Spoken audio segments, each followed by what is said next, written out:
बिस्मिल्लाहिर्रहमानिर्रहीम, अस्सलाम वालेकुम। Welcome back to M science. आज की इस वीडियो में हम लोग इकोलाई बैक्टीरिया को डिस्कस करेंगे। बेसिकली आज से हम ग्राम जो नेगेटिव रॉड्स हैं उसको शुरू करने वाले हैं। उसका हम सबसे पहले थोड़ा सा ओवरव्यू लेंगे और फिर उसके बाद इस इकोलाई को बिल्कुल डिटेल में डिस्कस करेंगे। ये बहुत ही ज़्यादा इंपॉर्टेंट बैक्टीरिया है, आपने इस लेक्चर को बहुत गौर से सुनना है और इसकी एक एक चीज़ को समझने की कोशिश करनी है। उससे पहले अगर आपने अभी तक एम साइंस को सब्सक्राइब नहीं किया तो लाजमी से यहाँ पे क्लिक करके सब्सक्राइब कर लें और साथ बेल आइकन को दबा दें ताकि आपको नई आने वाले वीडियो की अपडेट मिलती रहे। तो यहाँ से मैं इसको स्लाइड शो करता हूँ और इस लेक्चर को शुरू करते हैं। सबसे पहले इकोलाई बैक्टीरिया जो है वो है ग्राम नेगेटिव रॉड्स। अब जो ग्राम नेगेटिव रॉड्स को आज हमने शुरू किया है ना, वो उसका ये पहला बैक्टीरिया है। अब जो ग्राम नेगेटिव रॉड्स है ना, उसकी हम थोड़ी सी क्लासिफिकेशन होती है, यानी कि कुछ जो ग्राम नेगेटिव बैक्टीरिया हैं वो एंटेरिक ट्रैक यानी इंटेस्टाइन से रिलेटेड है, या तो वो उसके अंदर होंगे या बाहर होंगे या दोनों जगह पे होंगे। पहले तो एंटेरिक ट्रैक के रिलेटेड ग्राम नेगेटिव रॉड्स हैं। दूसरे कुछ ऐसे हैं जो कि रेस्पिरेटरी ट्रैक से रिलेटेड हैं। अब ये बैक्टीरिया कौन कौन से हैं इनको हम अब वन बाय वन डिस्कस करते जाएंगे। अभी मैं सिर्फ आपको ओवरव्यू दे रहा हूँ यहाँ पे। इसके अलावा कुछ ऐसे हैं जिनका एनिमल सोर्स है, यानी वो एनिमल सोर्स से आए हैं और फिर ह्यूमन में डिजीजेस करवाते हैं। तो इन तीन किस्म के ये बैक्टीरिया होते हैं ग्राम नेगेटिव रॉड्स। अब सबसे पहले जो हम आज इकोलाई पढ़ने वाले हैं वो एंटेरिक ट्रैक में से पहला बैक्टीरिया है और इस तरह हम आगे इन बैक्टीरिया को डिस्कस करते जाएंगे। इसके अलावा एक और चीज़ जो कि बहुत ही ज़्यादा इंपॉर्टेंट होती है, फैमिली एंटेरोबैक्टर या एंटेरोबैक्टीरियसी। ये फैमिली आपको पता होनी चाहिए, इसके अंदर कौन कौन से बैक्टीरिया होते हैं। ये इतनी ज़्यादा इंपॉर्टेंट है, चाहे वो SCQ हो, MCQ हो, वाइवा हो, बहुत ही ज़्यादा इंपॉर्टेंट है। अब इसके अंदर कुछ बैक्टीरिया वगैरह आ जाते हैं, फिर हम इसकी 2 3 4 कैरेक्टरिस्टिक्स को भी डिस्कस करेंगे। सबसे पहला बैक्टीरिया इसका इकोलाई है, जिसको आज हमने डिस्कस करना है बिल्कुल डिटेल में और टू द पॉइंट, और हर एक इंपॉर्टेंट चीज़ को आज डिस्कस करना है। दूसरा है शिगेला। अब शिगेला के आगे 2 स्पीशीज़ हैं, शिगेला डायसेंट्रियाई और शिगेला सोनी। इसके अलावा है साल्मोनेला। उस फिर साल्मोनेला में 2 चीज़ें हैं, टाइफाई और एंटेरिका। और चौथा है क्लेब्सिला नमूनियाई। पांचवा है एंटेरोबैक्टर क्लोका। और छठा है सिरेशिया मार्सेंस। और आखिरी जो है प्रोटियस वल्गैरस एंड मिरीबेलस। उसके बाद जो आखिरी है वो है यर्सीनिया पेस्टिस।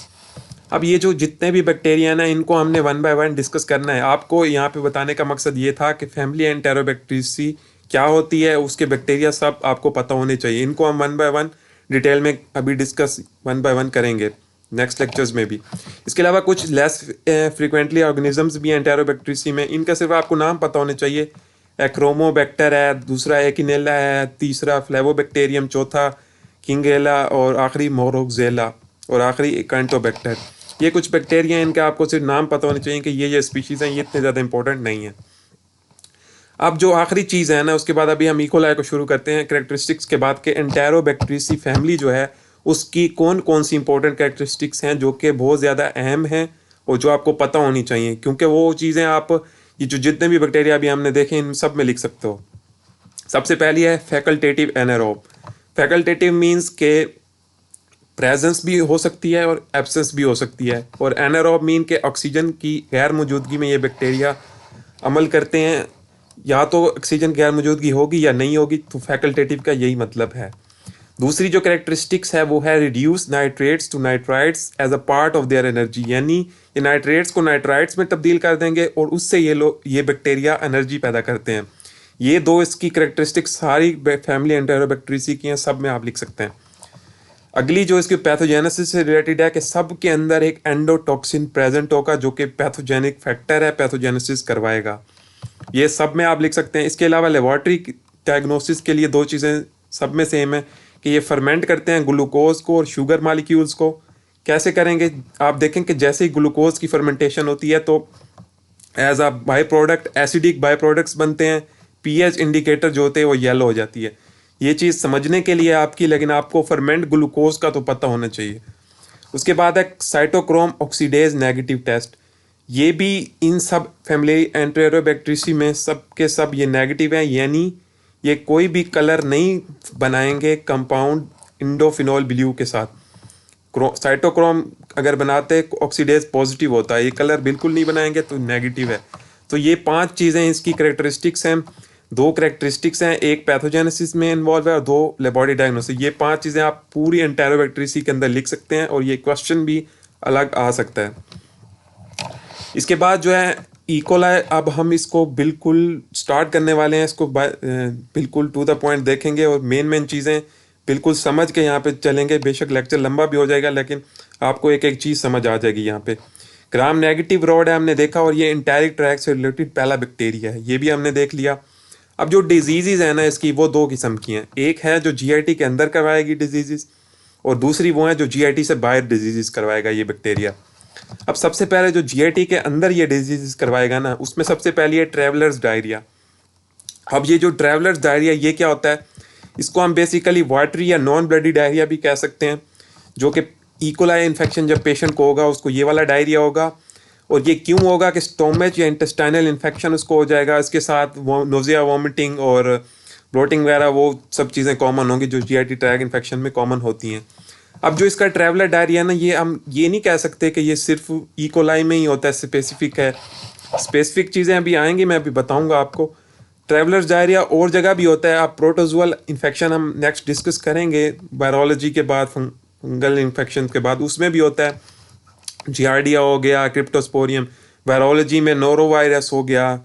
इसके अलावा बैक्टीरिया कुछ और भी एंटेरोबैक्टीरियसी के, उसमें भी ट्रैवलर डायरिया होता है। लेकिन आप इसको इसकी डिजीज़ में डिस्कस कर सकते हैं कि इस डिजीज़ में भी होता है, लेकिन इसके साथ एसोसिएटेड और डिजीज़ भी होनी चाहिए। दूसरी है ब्लडी डायरिया, इसमें दोनों किस्म के डायरिया होते हैं, ब्लडी भी और वाटरी भी। तो ये चीज़ बहुत इंपॉर्टेंट है क्योंकि बहुत ज़्यादा कम बैक्टीरियाज हैं जिनमें दोनों डायरिया हों। तो ये डायग्नोस्टिक्स के लिए आपके इंपॉर्टेंट है। और ये क्यों होती है कि हैमबर्गर्स यानी कि जो फास्ट फूड वगैरह बहुत ज़्यादा लोग खाते हैं, तो उससे ये बैक्टीरिया ब्लडी डायरिया हो सकता है। अभी हम ट्रांसमिशन में डिस्कस करेंगे कि कहाँ कहाँ से ये ट्रांसमिट हुआ है। तो ब्लडी डायरिया ये करवाएगा। अब 2 इन्फेक्शन है ये वाले, बस जीआईटी में यही थे। लेकिन ब्लडी डायरिया का मैं आपको बता दूं, ये और बैक्टीरिया भी हैं जो ब्लडी डायरिया करवाते हैं, ये स्पेसिफिक चीज़ें नहीं हैं। इसको आप कंबाइन डिजीज़ को डिस्कस करके इसको डायग्नोस करते हो। अब जो जीआईटी से बाहर की डिजीज़ यानी जीआईटी से बाहर, उसमें सबसे पहली है कि urinary tract infection. Most important चीज़ यहाँ पे यूरिनरी ट्रैक इन्फेक्शन यानी यूटीआई। उसके लिए ये बहुत ही ज़्यादा फ्रीक्वेंट पैथोजन है, और वो वाला यूटीआई जो कि हॉस्पिटल एक्वायर्ड होगा। हमने अभी तक देखा था कि एक कम्युनिटी एक्वायर्ड होते हैं, एक हॉस्पिटल एक्वायर्ड। हॉस्पिटल एक्वायर्ड जो कि 72 घंटे के बाद हॉस्पिटल के अंदर रहने वाले लोगों को होता है, और कम्युनिटी एक्वायर्ड जो एक खास कम्युनिटी में होता है। तो इसका यूटीआई हॉस्पिटल एक्वायर्ड है। और हमने यूटीआई, अगर आपको याद हो, को स्टेफिलोकोकस ऑरियस और स्टेफिलोकोकस सेप्रोफाइटिकस में भी डिस्कस किया था, तो वहाँ पे भी हो रहा था। लेकिन जो ये वाला इकोलाई वाला ये मोस्ट कॉमन है, तो फर्स्ट प्रायोरिटी आप इकोलाई ही रखते हो जब भी आप डायग्नोस करोगे, चाहे आपका पेपर हो, चाहे आपका पेशेंट हो, जो भी हो। तो अब यूरिनरी ट्रैक इन्फेक्शन होते कौन कौन से हैं? सबसे पहला है यूरिथ्राइटिस। वो क्या होता है कि यूरिथ्रा की इन्फ्लेमेशन हो जाना, सिंपल है। पाइलोनेफ्राइटिस मीन नेफ्रॉन की इन्फ्लेमेशन हो जाना किडनी के अंदर। और आखिरी है सिस्टाइटिस यानी ब्लैडर की इन्फ्लेमेशन हो जाना। ये तीनों चीज़ें कनेक्टेड होती हैं, इसीलिए यूरिनरी ट्रैक इन्फेक्शन में ये 3 इन्फेक्शन आते हैं। ये हो गई पहली डिजीज़ जो कि जीआईटी से बाहर हो रही है। दूसरी कौन सी है? वो है हीमोलाइटिक यूरेमिक सिंड्रोम। बेसिकली ये भी किडनी से ही रिलेटेड है, तो इसके साथ ही मैंने इसको लिखा ताकि याद करने के लिए भी आसानी हो, समझने के लिए भी आसानी हो। अब हीमोलाइटिक मीन के आरबीसीज की ब्रेकडाउन, और यूरेमिक मीन के ब्लड के अंदर यूरिन वगैरह का आ जाना। अब ये क्यों होगा कि यहाँ पे जो हम अनकुक्ड मीट खाते हैं या फिर ऐसी चीज़ कोई अनकुक्ड खा लेते हैं, उसकी वजह से क्या होगा कि क्लॉट्स बन जाएंगे फिल्टरिंग सिस्टम के अंदर, जो कि किडनी का ग्लोमेरुलस फिल्टरिंग सिस्टम है।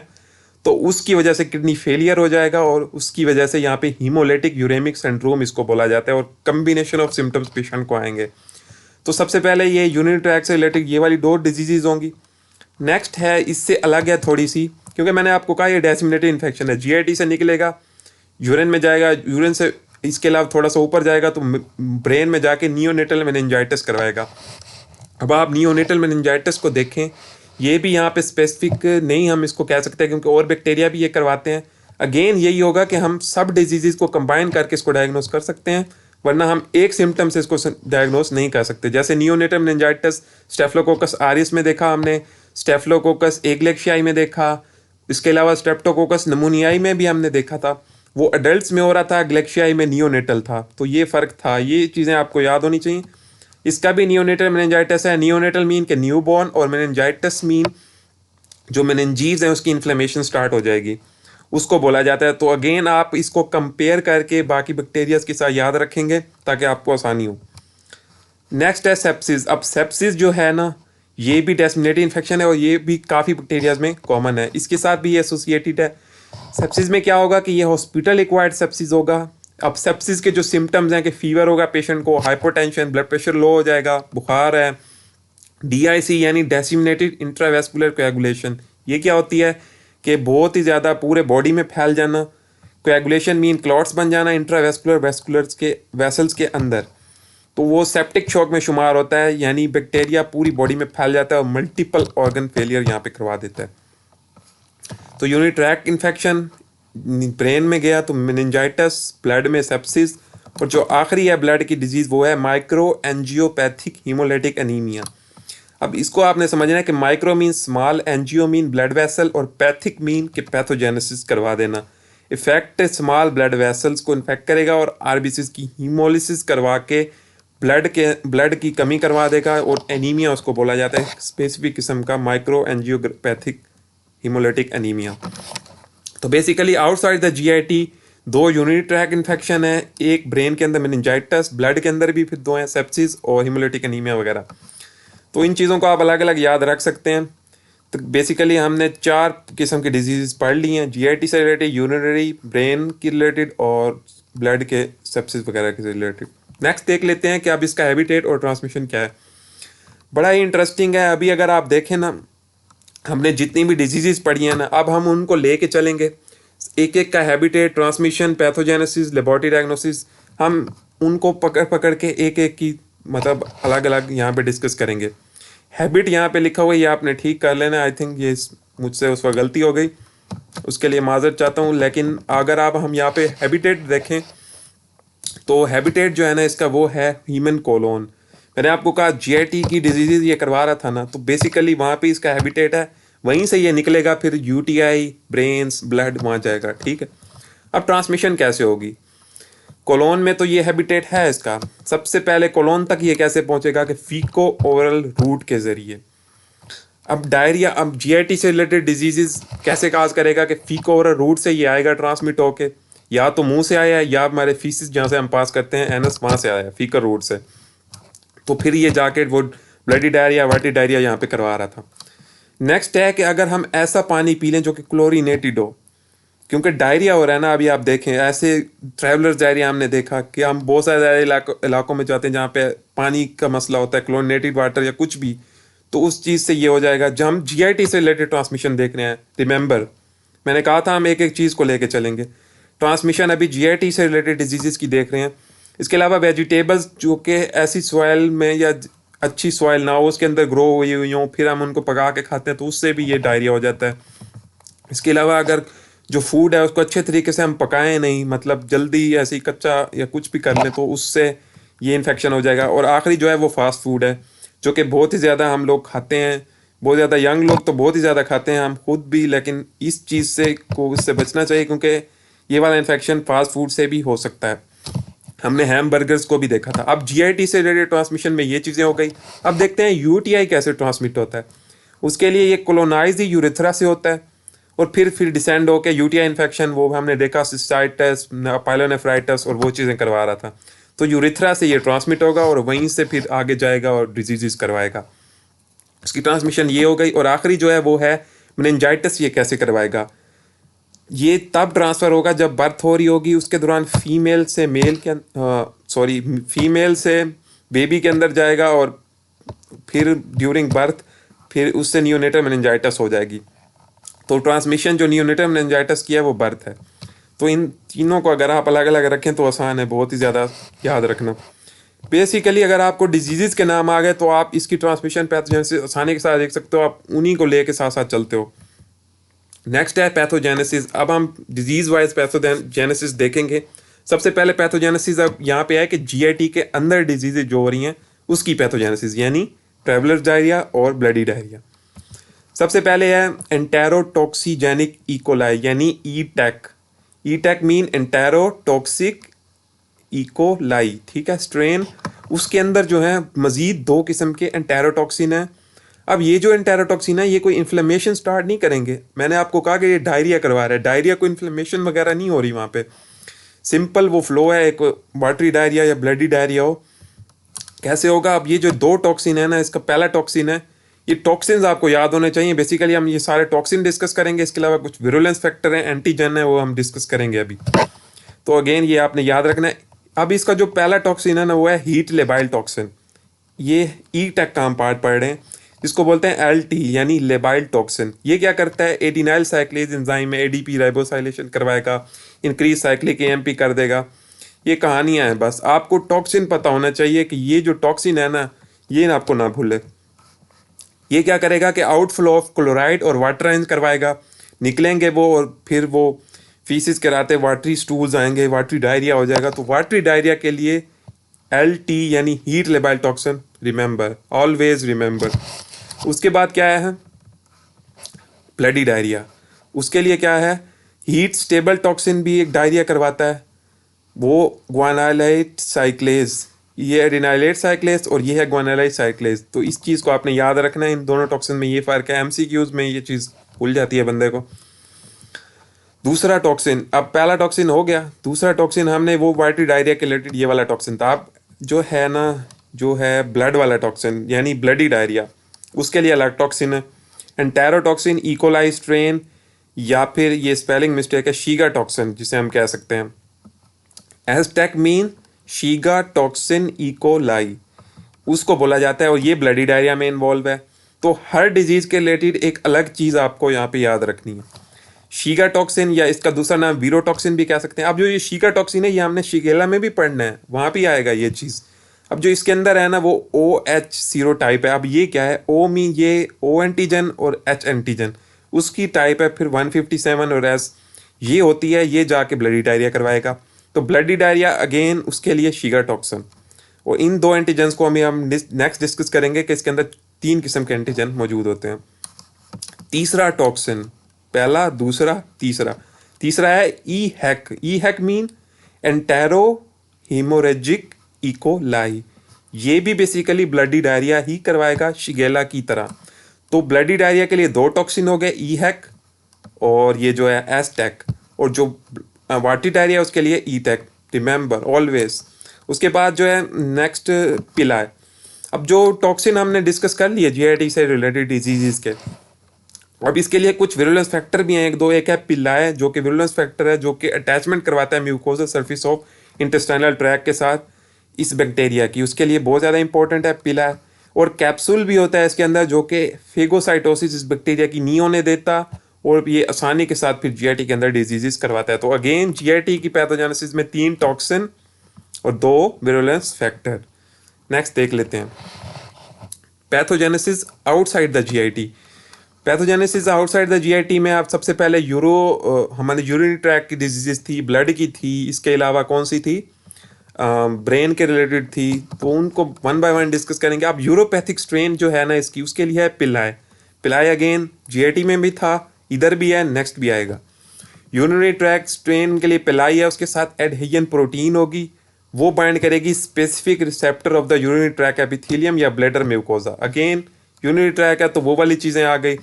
इसके लिए स्पेशल गाल डाइमर्स जिसको बोला जाता है, गाल मीन के गैलेक्टोज के डाइमर्स यहाँ पे मौजूद होते हैं, उसके साथ ये बाइंड करेगा पिलाए, और फिर जाके ये जो यूरिनरी ट्रैक इन्फेक्शन हमने देखा उसके लिए ये इन्वॉल्व है। तो मेन जो आपने याद रखना है कि पिलाए जो है वो और गाल डाइमर्स ये इन्वॉल्व है यूरिनरी ट्रैक इन्फेक्शन में।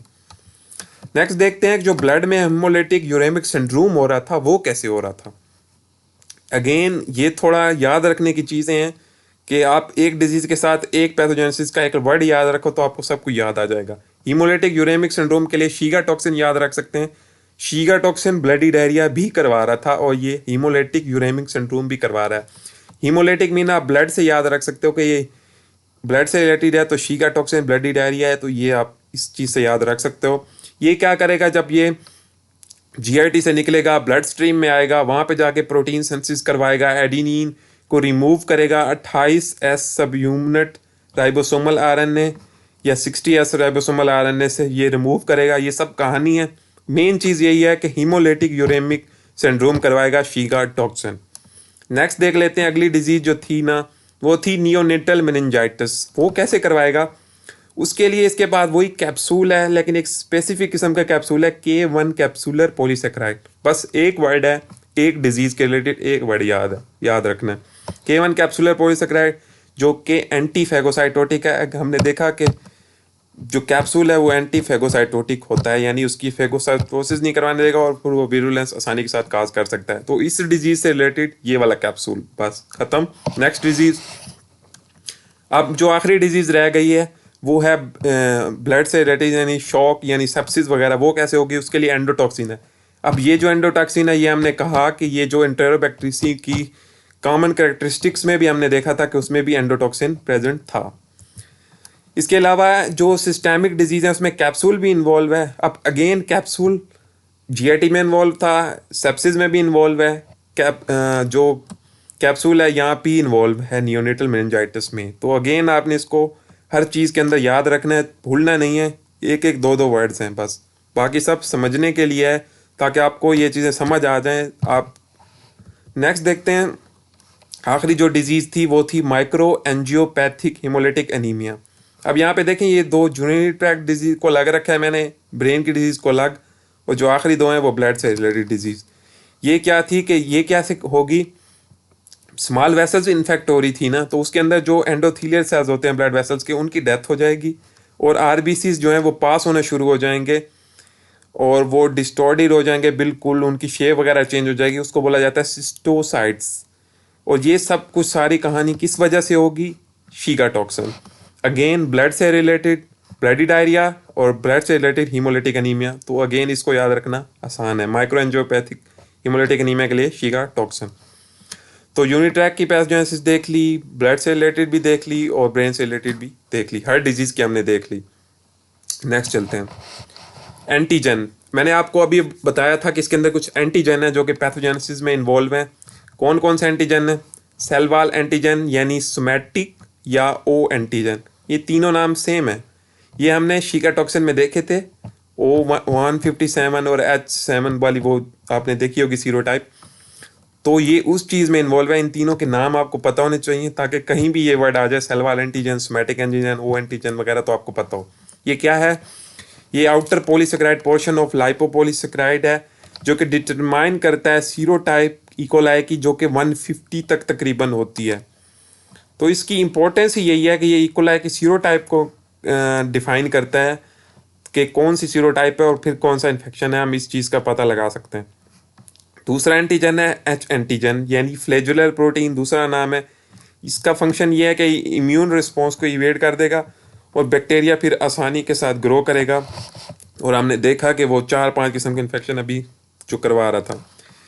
कैप्सूलर या के पॉलीसेकेराइड एंटीजन हमने देखा जो कि नियोनेटल मेनिंजाइटिस करवा रहा था, वो भी एक एंटीजन है। तो ये इसलिए मैंने यहाँ पे लिखा था कि आपको याद रहे। अगेन ये तीनों चीज़ें पीछे यूज़ हो चुकी हैं, ये सिर्फ आपकी याद दहानी के लिए है कि 3 किस्म के एंटीजन आपको पता होने चाहिए। टॉक्सिन 4-5 किस्म के थे, 3 जीआईटी से रिलेटेड थे, एक एंडोटॉक्सिन था और एंटीजन ये वाले 3 हैं। तो बस ये 3 आपको पता होने चाहिए। नेक्स्ट चलते हैं, प्रीडिस्पोजिंग फैक्टर्स। कुछ बैक्टीरिया हमने ऐसे डिस्कस किए थे जिसमें प्रीडिस्पोजिंग फैक्टर्स आ रहे थे। अब जो प्रीडिस्पोजिंग फैक्टर है ना, सबसे पहला है हम जो है ना स्टेप बाय स्टेप चलते हैं। यूटीआई के जो है ना सबसे पहले देख लेते हैं, मतलब आउटसाइड द जीआईटी जो यूटीआई इन्फेक्शन हो रहे हैं उसके प्रीडिस्पोजिंग फैक्टर कौन से हैं, यानी जो चीज़ें यूटीआई का बायस बन जाएंगी। सबसे पहले है कि proximity of the anus to the vagina and urethra. अगर जो एनस, विजाइना और यूरेथ्रा की प्रॉक्सिमिटी है, यानी वो साथ साथ हों, यानी उसका फासला बहुत ज़्यादा कम हो, तो उसके ये चांस बढ़ जाता है कि उसको यूटीआई बहुत जल्दी हो सकता है। या ऐसा कोई पेशेंट है उसका यूरेथ्रा जो है, यानी जहाँ से वो यूरिन पास करता है, वो बहुत ज़्यादा छोटा हो, तो उसकी वजह से ये जो कोलोनाइजेशन विजाइना और यूरेथ्रा की जो है फीकर फ्लोरा से हो जाती है और फिर यूटीआई इन्फेक्शन काज हो जाता है। तो अगेन यूटीआई के लिए प्रॉक्सिमिटी याद रखनी है। दूसरी जो चीज़ है वो कुछ एबनॉर्मेलिटीज़ हैं, जैसे स्ट्रिक्चर्स हो गए, वॉल्व्स हो गए, स्टोन्स हो गए किडनी में जो यूरिनरी ट्रैक में होते हैं, वो चीज़ें भी यूटीआई को काज कर सकती हैं। इसके अलावा जो इनडिवेलिंग यूरिनरी कैथेटर पास करते हैं, अब ये इंडिवेलिंग यूरिनरी कैथेटर क्या होते हैं? कैथेटर मीन के एक इम्प्लांटेड ट्यूब होती है जो कि हम पेशेंट के यूरिनरी ट्रैक के अंदर डालते हैं। किस लिए डालते हैं? ताकि हम उसकी ड्रेनेज वगैरह कर सकें, ताकि उसका यूरिन आसानी के साथ पास हो। तो उस चीज़ को पास करते हुए भी ये यूटीआई इन्फेक्शन बहुत ज़्यादा कॉमन है, हो सकते हैं। तो यूटीआई के रिलेटेड 3 चीज़ें हैं प्रीडिस्पोजिंग फैक्टर्स। नेक्स्ट हम डिजीज़ देख लेते हैं। जो सेप्सिस हो रही थी उसका क्या प्रीडिस्पोजिंग फैक्टर है? हमने देखा वो ब्लड में पूरा मल्टीपल ऑर्गन फेलियर क्यों हो गए थे? इंट्रावीनस लाइंस जो कि हम पास करते हैं, उसको अगर हम बहुत ही ज़्यादा तेज़ी से पास करें या उसकी वजह से सेप्सिस बहुत ज़्यादा हो सकती है, चांस है। अगली चीज़ जो थी वो थी कि मेनिंजाइटिस हो रहा था। उसका प्रीडिस्पोजिंग फैक्टर क्या है?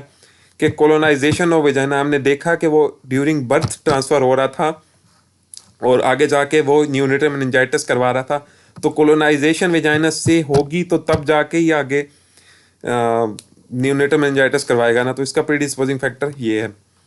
नेक्स्ट जो आखिरी है वो ब्लड से रिलेटेड डिजीज़ थी। तो उसके लिए हिमोलिसिस वगैरह हो गई या प्लेटलेट एग्रीगेशन कम हो गया, प्लेटलेट काउंट कम हो गया।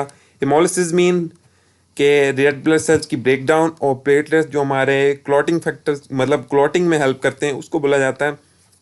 वो अगर कम हो गए तो हमने देखा कि हीमोलिटिक यूरेमिक सिंड्रोम हो रहा था, माइक्रो एंजियोपैथिक हीमोलिटिक एनीमिया हो रहा था। तो उसके लिए ये 2 चीज़ें प्रीडिस्पोजिंग फैक्टर्स हैं। तो यूटीआई के प्रीडिस्पोजिंग फैक्टर, सेप्सिस के फैक्टर्स और न्यूनेटल मेनिंजाइटिस और ब्लड से रिलेटेड डिजीज, हर एक के हमने एक एक प्रीडिस्पोजिंग फैक्टर या 2-2 कर लिए यहाँ पे डिस्कस। नेक्स्ट चलते हैं। आखिरी अभी रह गया था यहाँ पे कि डैमेज एंडोथेलियल ग्लोमेरुलस। अब जो हिमोलिसिस होगी ना, वो एंडोथेलियल जो ग्लोमेरुलस है उसकी डैमेज करवाएगा, और जैसे वो हमने देखा हिमोलिटिक यूरेमिक सिंड्रोम हो रहा था। करेक्टरिस्टिक्स बहुत ही ईजी हैं। हमने फैमिली एंटेरोबैक्टीरियसी में करेक्टरिस्टिक्स देखी थी, बहुत ज़्यादा कॉमन है, सबकी सब आप यहाँ पे लिख सकते हो। इसके अलावा 1-2 है जो हम अभी डिस्कस करेंगे। ग्राम नेगेटिव रॉड्स बहुत ही आसान है। अभी हम ग्राम नेगेटिव रॉड्स को शुरू किया हुआ है। फैकल्टेटिव को हमने डिस्कस कर लिया। फैकल्टेटिव एनारोब्स था, यहाँ पे मैं लिखना भूल गया हूँ। फैकल्टेटिव एनारोब्स हैं ये। इसके अलावा जो एक और चीज़ है जो कि इसी बैक्टीरिया से रिलेटेड है, और भी बैक्टीरिया हैं कुछ, कोलीफॉर्म बैक्टीरिया है। अब ये कोलीफॉर्म बैक्टीरिया क्या होता है? जो कि फर्मेंट कर देता है लैक्टोज को। अब जो लैक्टोज फर्मेंटेशन है ना, ये बहुत ही ज़्यादा कम बैक्टीरियाज में होती है। पहला बैक्टीरिया इकोलाई है, नेक्स्ट भी 1-2 हैं, उनको हम डिस्कस करेंगे आगे जाके। तो कोलीफॉर्म बैक्टीरिया इसको इसीलिए कहते हैं कि ये फर्मेंट कर देता है लैक्टोज को। ये बेसिकली लेबोरेटरी डायग्नोसिस टेस्ट है, इसको भी हम देखते हैं। कैरेक्टरिस्टिक्स में भी ये हो सकता है क्योंकि ये कोलीफॉर्म बैक्टीरिया कहलाता है। तो कैरेक्टरिस्टिक्स में बस यही चीज़ें हैं, और फैमिली एंटेरोबैक्टीरियसी की चीज़ें भी आप लिख सकते हैं। इस पिक्चर को अगर आप देखें, ये वाला जो आप देख सकते हैं, ये ग्राम नेगेटिव रॉड इकोलाई दिखाया गया है यहाँ पे। इसको यहाँ से आप आसानी के साथ है जो हिस्टोपैथोलॉजी है उसके अंदर आसानी के साथ चेक कर सकते हैं। नेक्स्ट चलते हैं, लेबोरेटरी डायग्नोसिस। अगेन हम जो है कुछ जनरल टेस्ट देखेंगे, कुछ स्पेसिफिक टेस्ट देखेंगे, और कुछ जो है हर डिजीज से रिलेटेड देखेंगे जितनी अभी हमने पढ़ी हैं अभी तक। सबसे पहले general test gram stain smear and culture, जो कि हम ग्राम पॉजिटिव को ग्राम नेगेटिव से अलग करने के लिए करते हैं। सिंपल टेस्ट है, इसको समझाने की जरूरत नहीं। कैटालेज पॉजिटिव, ये टेस्ट भी हम पहले डिस्कस कर चुके हैं, जिसमें कैटालेज एंजाइम जो H2O2 को ऑक्सीजन और वाटर के अंदर कन्वर्ट करता है, वो पॉजिटिव टेस्ट है इसके अंदर। ये जनरल टेस्ट हो गए हैं। अब स्पेसिफिक टेस्ट में आते हैं। सबसे पहला टेस्ट आपने कभी भी नहीं भूलना, बहुत ही इंपॉर्टेंट है, कि लैक्टोज फर्मेंटिंग कॉलोनीज। मैंने आपको कहा कि लैक्टोज जो है बहुत कम बैक्टीरिया फर्मेंट करते हैं, उसमें सबसे पहला बैक्टीरिया ये है, लैक्टोज फर्मेंटिंग कॉलोनीज। और ये सॉर्बिटॉल को नहीं करता। आपने ये लैक्टोज स्पेसिफिक याद रखना है। कैसे? कि ईओसिन मिथाइल ब्लू या EMB एगार या मैकॉनकी एगार, ये 2 वर्ड भी याद रखने हैं क्योंकि इन दोनों एगार में ही ये लैक्टोज को फर्मेंट करता है। अगेन EMB एगार में ये ग्रीन शीन या डार्क पर्पल कॉलोनी भी बनाता है। ये दूसरा टेस्ट, दूसरी ये चीज़ भी इन एगार में होती है। तीसरा टेस्ट स्पेसिफिक, अभी स्पेसिफिक हम मतलब डिस्कस कर रहे हैं। ट्रिपल शुगर आयरन यानी TSI, ट्रिपल शुगर आयरन एगार। इसमें क्या होता है? ये मोस्ट इंपॉर्टेंट है। अभी हम एंटेरोबैक्टीरियसी में इसको और बैक्टीरियाज में भी डिस्कस करेंगे। हर के अंदर हर बैक्टीरिया की अलग अलग चीज़ें आएंगी। अब इस एगार में ना कुछ स्पेसिफिक चीज़ें ये शो करेगा, एसिड स्लांट या एसिड बट, स्पेसिफिक ये चीज़ें। अब इनका क्या मतलब है? एसिड स्लांट, एसिड बट और उसके अंदर ये गैस यानी H2S को प्रोड्यूस नहीं करेगा। गैस तो बनेगी लेकिन वो H2S नहीं होगी, कोई और होगी। थोड़ा सा इसको डिटेल देख लेते हैं कि एसिड प्रोडक्शन मीन के फिनोल जो रेड इंडिकेटर है उसको येलो कर देगा। नॉर्मली जो इसका इंडिकेटर है वो रेड होता है अल्कलाइन कंडीशन में, लेकिन जैसे ही एसिड प्रोडक्शन होगी, क्योंकि एसिड स्लेट और एसिड बट बन रहा था, तो उससे फिनोल रेड इंडिकेटर येलो में कन्वर्ट हो जाएगा। दूसरा है कि जो ब्लैक फेरस सल्फाइड है वो बट के अंदर नहीं बन रही, तो इस वजह से H2S प्रोडक्शन नहीं हो रही। आगे जो बैक्टीरिया आएंगे उनमें किसी में हो रही होगी, तो इस चीज़ को आपने हर बैक्टीरिया के लिए अलग याद रखना है। इसका जो है एसिड स्लांट और acid but with gas but no H2S, main most important बात। बाकी सब कहानी है आपको समझाने के लिए। अगली चीज़ है कि बायोकेमिकल रिएक्शन। अब ये हम इसलिए करते हैं कि बहुत ज़्यादा ऐसे बैक्टीरिया, जैसे मैंने आपको कहा कि लैक्टोज फर्मेंटिंग बैक्टीरिया हैं और भी, उससे डिफ्रेंशिएट कैसे करेंगे कि बायोकेमिकल टेस्ट करेंगे, हम इसको आसानी के साथ कर सकते हैं।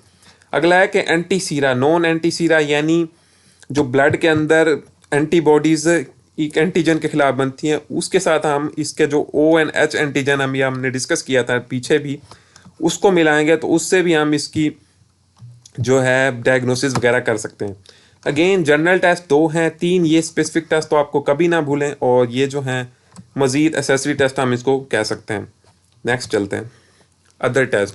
मैंने अभी आपको कहा कि हम एक एक डिजीज़ का जो एक एक अलग टेस्ट है ना उसको डिस्कस करेंगे। हर डिजीज़ से रिलेटेड एक अलग और टेस्ट भी होता है। सबसे पहले कि वाटरी डायरिया के लिए हम एक स्टूल टेस्ट कर लेते हैं, उसके अंदर जो है हमें RBCs और WBCs बिल्कुल भी नहीं मिलते, तो ये एक टेस्ट है।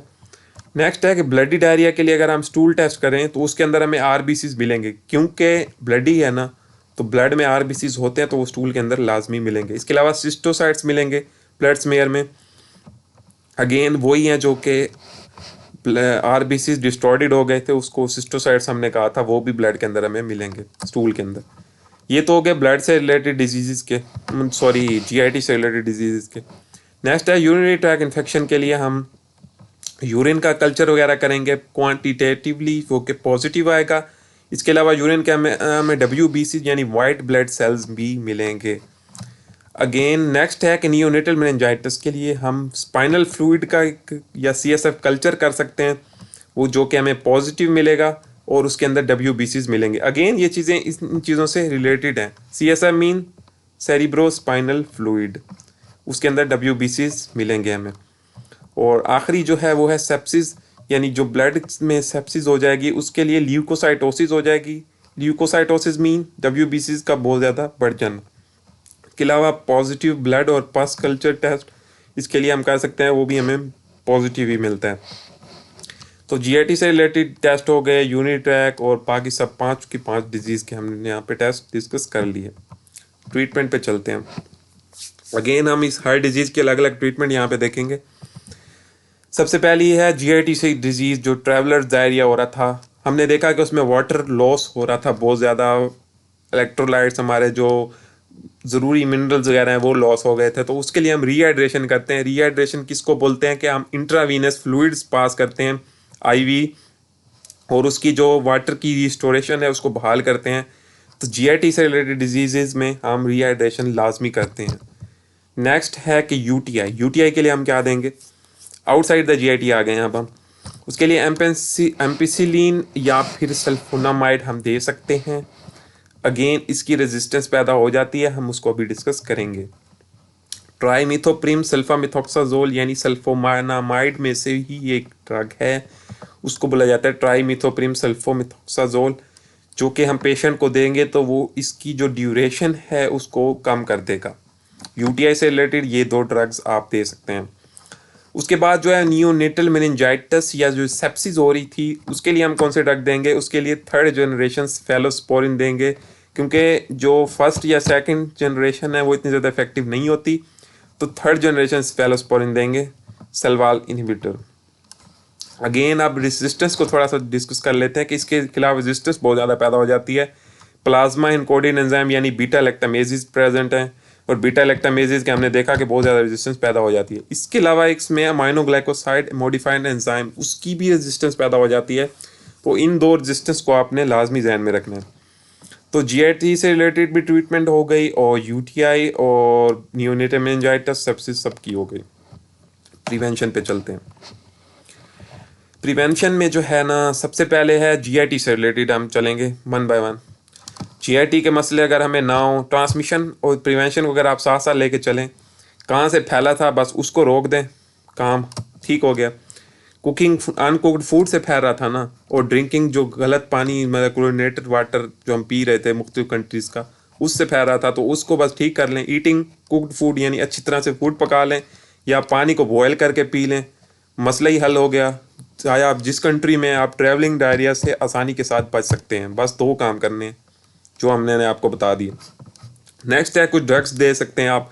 डॉक्सीसाइक्लिन ले सकते हैं, जो टेट्रासाइक्लिन ग्रुप में से है, और पेप्टोबिस्मोल ले सकते हैं, जिसे बिस्मिथ ट्राइसिलिकेट कहते हैं। ये एंटासिड है, इसको भी आप ले सकते हैं। ये आपको डायरिया, ट्रैवलिंग डायरिया से बचा सकता है। तो ये दो चीज़ें हो गई जो जीआईटी से रिलेटेड डिजीज़ के लिए प्रिवेंशन। नेक्स्ट है, यूटीआई की प्रिवेंशन कैसे होगी। आप जो है वो जो यूरिनरी कैथेटर पास कर रहे थे, जो कि प्रीडिस्पोजिंग फैक्टर था, उसकी फ्रीक्वेंसी और ड्यूरेशन को कम कर दें। मतलब कम टाइम के लिए यूज़ करें, बार बार यूज़ ना करें, तो उससे हम प्रिवेंशन ऑफ यूटीआई कर सकते हैं।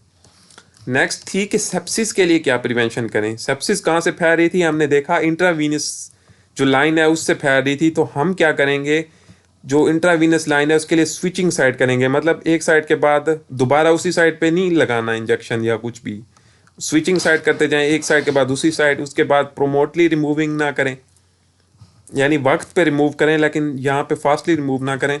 उससे हम सेप्सिस से बच सकते हैं। आखिरी चीज़, वैक्सीन तो है नहीं, इसको मैंने एंड में लिखा है क्योंकि इस चीज़ को लोग बहुत ज़्यादा पहले लिख देते हैं, तो मैंने इसको एंड में लिखा है। अब आप प्रिवेंशन में जीआईटी से रिलेटेड प्रिवेंशन हो गई, यूरिनरी ट्रैक्ट से, और सेप्सिस से रिलेटेड हो गई। प्रिवेंशन में भी हमने सबको डिस्कस कर लिया, और यहाँ पे हमारा ये बैक्टीरिया हुआ ख़त्म। अब हम इसको बहुत ही ज़्यादा क्विकली रिव्यू करेंगे ताकि हमारा ये एक बार रिवाइज हो जाए और हमें दोबारा इसको समझने में या भूल आसानी हो, हमें ये भूल ना जाए। जो आपने सुना है आपका एक बार रिवाइज हो जाएगा और आपको ये बिल्कुल और अच्छी तरह याद हो जाएगा। इकोलाई क्या है, ग्राम नेगेटिव रॉड्स हैं, हमने शुरू किए हैं, जो 3 किस्म के होते हैं, एंटेरिक ट्रैक्ट से रिलेटेड, रेस्पिरेटरी ट्रैक्ट से रिलेटेड, और एनिमल सोर्सेज से रिलेटेड। फैमिली एंटेरोबैक्टीरियसी में कौन कौन से बैक्टीरिया आते हैं, सबके नाम आपको पता होने चाहिए। E coli, Shigella, Salmonella, Klebsiella, Enterobacter, Serratia, Proteus और वर्जीनिया पेस्टिस। लेस फ्रीक्वेंट कौन कौन से हैं, इन सब के नाम आपको पता होने चाहिए, इतने इंपॉर्टेंट नहीं है। हम नेक्स्ट चलते हैं। कैरेक्टरिस्टिक्स कौन कौन सी हैं, मोस्ट इंपॉर्टेंट, सब में सेम है। फैकल्टेटिव एनारोब्स, नाइट्रेट्स को नाइट्राइट्स में कन्वर्ट करना, एंडोटॉक्सिन पैथोजेनेसिस में सब में इन्वॉल्व है, फर्मेंट ग्लूकोज करेगा, और साइटोक्रोम ऑक्सीडेज नेगेटिव सब में होगा। 2 कैरेक्टरिस्टिक्स, एक पैथोजेनेसिस में और 2 लेबोरेटरी डायग्नोसिस में। ये 5 सब एंटेरोबैक्टर फैमिली में सब में सेम है। इकोलाई डिस्कस करते हैं। इकोलाई ग्राम नेगेटिव रॉड्स है जो कि एंटेरिक ट्रैक्ट में होता है। डिजीजेज इनसाइड द जीआईटी और आउटसाइड द जीआईटी करवाता है। इनसाइड द जीआईटी जो है ट्रैवलर्स डायरिया और ब्लडी डायरिया ये करवाता है। अगेन आपने इसको बाकी बैक्टीरिया के साथ कंपेयर करके रखना है कि ताकि आप इसको डायग्नोस कर सको। आउटसाइड द जीआईटी कौन कौन सी डिजीज हैं, यूटीआई इन्फेक्शंस हैं, और उसके लिए मोस्ट ज़्यादा कॉमन है, स्पेसिफिक हम इसको कह सकते हैं। इसके अलावा हीमोलिटिक यूरेमिक सिंड्रोम, वो भी किडनी से ही रिलेटेड है। इसके अलावा मेनिंजाइटिस, न्यूनिटल मेनिंजाइटिस कहता है, ये बेसिकली डिसेमिनेटेड इन्फेक्शन ही हम इसको कह सकते हैं। सेप्सिस हो जाएगी, मल्टीपल ऑर्गन फेलियर्स, और माइक्रो एंजियोपैथिक हीमोलिटिक एनीमिया। तो वो यूटीआई की डिजीजेज, 2 ब्लड की और 1 ब्रेन की। हेपेटाइटिस का क्या है कि कोलोन में ही आएगा, लेकिन उससे फिर ट्रांसमिट होगा हर जगह पे। अब ट्रांसमिशन जो है, अगर हम जीआईटी डिजीजेस की देखें कि फीको ओरल रूट है, क्लोरिनेटेड वाटर है, वेजिटेबल्स हैं, अनकुक्ड फूड है, फास्ट फूड है। इसके अलावा अगर यूटीआई देखें तो उसमें यूथरा से ये आएगा, और मेनिंजाइटिस में जो है बर्थ से ये ट्रांसफ़र होगा। तो इसकी भी हमने देख ली। पैथोजेनेसिस जो जीआईटी की डिजीज है उसमें टॉक्सिन इन्वॉल्व है। एक है ईटेक, दूसरा उसके 2 पार्ट हैं, यानी हीट लेबाइल टॉक्सिन और जो है हीट स्टेबल टॉक्सिन, ये वाटरी डायरिया करवाएगा। अगला है एंटायर एस्टेक, ये कि इसमें है शीगा टॉक्सिन, ये करवाएगा ब्लडी डायरिया। जो आखिरी है वो है ई हैक, वो भी ब्लडी डायरिया ही करवाएगा। तो इन सब डायरिया में 1 टॉक्सिन है। 2 विरुलेंस फैक्टर हैं, पिल्लाए और कैप्सूल, उनके फंक्शंस भी मैंने आपको यहाँ पे बता दिए। जो आउटसाइड द जीआईटी पैथोजेनेसिस है, यानी यूरिनरी ट्रैक्ट इन्फेक्शन में पिलाई है और गाल टाइमर्स। इसके अलावा जो हेमोलिटिक यूरेमिक सिंड्रोम है उसके लिए ब्लडी डायरिया। ब्लड से हीमोलिटिक और इससे डायरिया। और नियोनेटल मेनिंजाइटिस के लिए क्या है, K1 कैप्सूलर पॉलीसेकेराइड, इसको कभी नहीं भूलना।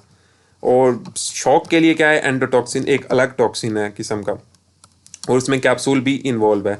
और micro angiopathic haemolytic anaemia again blood से रिलेटेड है, तो शीगा टॉक्सिन, रिमेंबर ऑलवेज। तो हर डिजीज से रिलेटेड एक एक टॉक्सिन भी याद रखना है। एंटीजन स्पेसिफिक हैं, रिव्यू है, सेल वाल एंटीजन, सोमेटिको एंटीजन, और इसके अलावा एच एंटीजन या फ्लैजेलर प्रोटीन या कैप्सूलर के पॉलीसेकेराइड एंटीजन, इन तीनों के नाम मोस्ट इंपॉर्टेंट याद रखने हैं। प्रीडिस्पोजिंग फैक्टर, यूटीआई के प्रीडिस्पोजिंग फैक्टर प्रॉक्सिमिटी, इसके अलावा शॉर्ट वेथरा एबनॉर्मेलिटीज़ और इनडिवेलिंग यूरिनरी कैथेटर, ये तीन ही जो है प्रीडिस्पोजिंग फैक्टर हो गए। इसके अलावा सेप्सिस के लिए इंट्रावेनस लाइंस हो गई, और जो मेनिंजाइटिस है उसके लिए विजाइना की कोलोनाइजेशन हो गई, और ब्लड से रिलेटेड डिजीज़ के लिए हिमोलिटिक हिमोलिसिस या प्लेटलेट एग्रीगेशन हो गया। कैरेक्टरिस्टिक्स सबकी सेम थी एंटेरोबैक्टीरियसी वाली।